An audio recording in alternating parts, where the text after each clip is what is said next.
السلام عليكم، ازيكم يا حبايبي؟ عاملين ايه؟ يا رب تكونوا بخير. مرحبا بكم في مطبخ سلمى وعمر.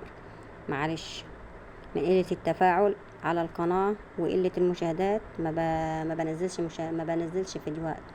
معلش المرة الأخيرة طبعا ما فيش مشاهدات خالص، ولا في أي تفاعل على القناة وعلى الفيديوهات. ما فيش أي تفاعل، عشان كده يعني الواحد محبط ومكسل ان هو ينزل فيديوهات. معلش المرة الأخيرة.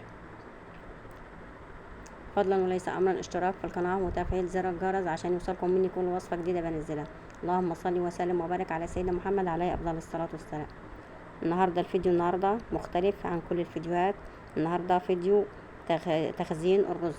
يعني لو عندك كميه رز كده وخايفه عليها من الحر، خايفه عليها ان هي تسوس، خايفه عليها ان هي تدود، ان شاء الله اسمع الفيديو الاخر عشان تخزني اكبر كميه رز بطريقه سهله وبسيطه، وان شاء الله مش هتخافي عليها تاني، وهتجيبي كميه كبيره حتى لو 100 كيلو وهتخزنيه. اهم حاجه اسمعي الفيديو خطوه خطوه عشان تستفيد. طبعا الطريقه دي انا جبتها من اشهر عطار فيك يا مصر.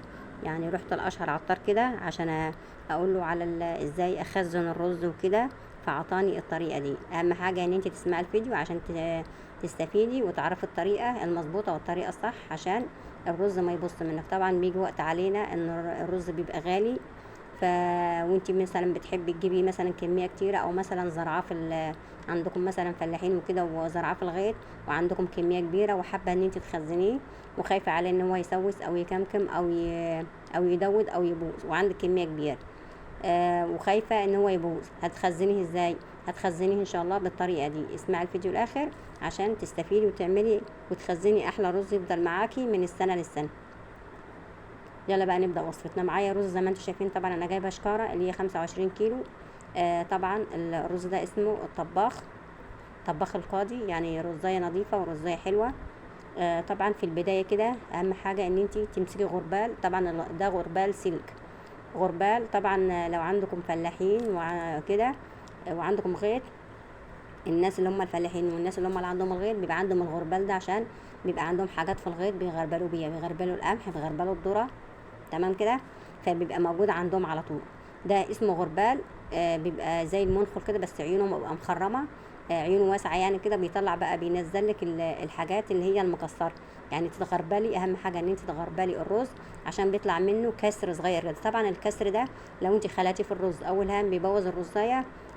بيبقى بيدي فرصه ان السوسه تخش في الكسرايه دي، ولما تخش في الكسرايه بتخش في الرزايه الكبيره اللي هي الرزايه اللي هي مش مكسره. تمام كده. يبقى انت ان انت تعيني الكسر ده تعينيه.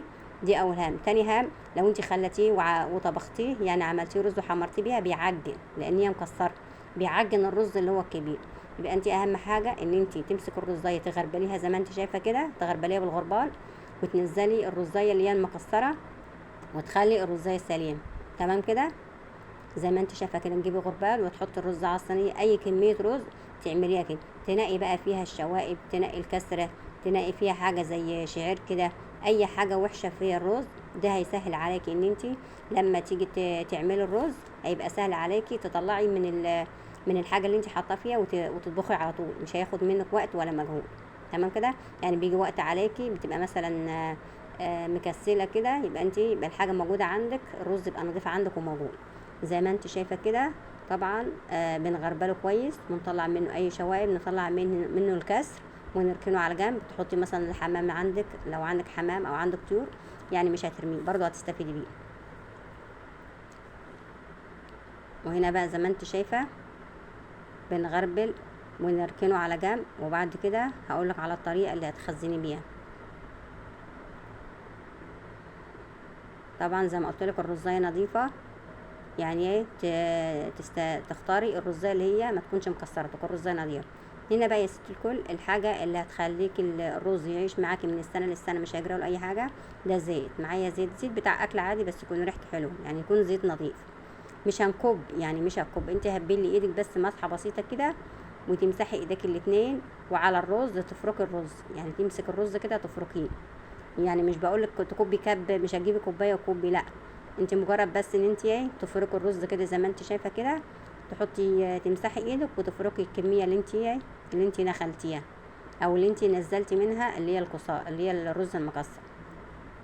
وهتفضلي تعملي كده لحد ما تخلصي بقى الكميه كلها. لو عندك شكاره 2 3 هتعملي بنفس الطريقه.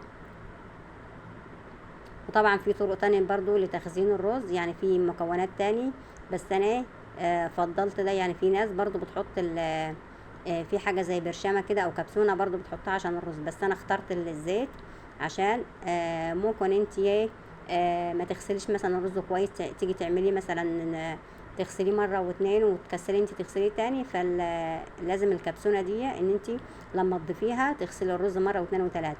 فانا استحسنت الزيت عشان يعني الزيت افضل برضو.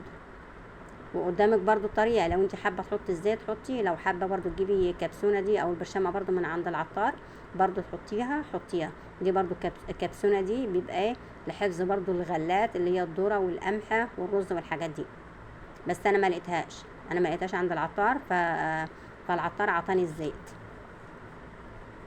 هنا بقى زي ما انت شايفه برضو بنخل الكميه التانية، بطلع منه الشوائب وبطلع منه الحاجات المكسره، لو في اي طينه في اي حاجه، عشان زي ما بقولك يبقى سهل عليكي ان انت تطلعي من الشكاره او تطلعي من الحاجه اللي انت حاطه فيها وتغسلي وتحطي على تعملي الرز على طول، يعني يبقى سهل عليكي. طبعا احنا اكتر حاجه بنستهلكها الرز، فانا اشتريت شكاره. يعني المكرونه ما بستخدمهاش كتير، يعني على قليل تكون مره في الشهر، او ممكن اعملها سليق، انما تحمير بستهلك رز كتير. عندي الولاد بيحبوا الرز، فمثلا بستهلكه في المحشي، بعمل رز بشعريه، فبستهلك رز كتير. عشان كده جبت الشكاره، وخفت بقى عليها من الحر، ان هي تبوظ. فانت بقى اول هام ان انت تعملي زي ما انا بعمله بالطريقه دي. تاني هام ان انت تعرضيه للتهويه، تحطيه في مكان بارد. يعني ايه تحطيه في مكان بارد؟ ما تحطيش في مكان حر، ما تحطيش في مكان يعني مثلا في مطبخ كده يكون سخنه، لا، عشان ما يكمكمش ولا يسوس منك. معلش لو الفيديو طال عليكم، فعشان الطريقه تنجح معاكم والوصفه تنجح معاكم، فانت تعمليه بنفس الخطوات ونفس يعني نفس الخطوات اللي انا بقول عليها.